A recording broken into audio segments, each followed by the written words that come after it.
আসলে ব্যাপারটা হচ্ছে, হৃদয় শোকে পাথর হয়ে গেলে পৃথিবীর আর কোনো শোক তাকে স্পর্শ করতে পারে না। ক্ষত স্থানে বারবার আঘাত পেতে থাকলে একটা সময় পর আর কোনো আঘাতের যন্ত্রণা লাগে না।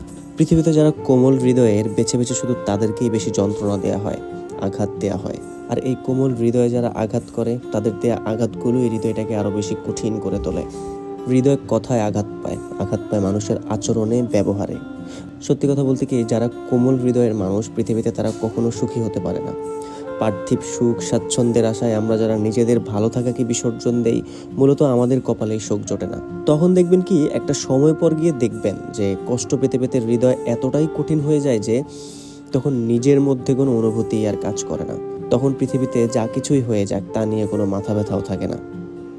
নিজের অনুভূতি হারিয়ে আমরা যারা প্রচণ্ড হতাশায় মুখ থুবড়ে পড়ে থাকি, তা নিয়ে যেমন পৃথিবীর কোনো কিছুই আসে যায় না, তেমনি পৃথিবীতে যা কিছু ঘটে যাক না কেন, তা নিয়ে আমাদের বিন্দুমাত্রও কোনো আগ্রহ থাকে না। শোক আর আঘাত দিতে দিতে যারা হৃদয়টাকে কঠিন করে তোলে, তারা আর কেউ না। তারা আমাদের খুব কাছের মানুষজন, যাদের আমরা বিশ্বাস করি, যাদের কাছ থেকে ভালো থাকা আশা করি, যাদের কাছে আমাদের অনেক বেশি প্রত্যাশা থাকে। মূলত তারাই আমাদের কঠিন হতে বাধ্য করে, তারাই অনুভূতি নষ্ট করে দেয়।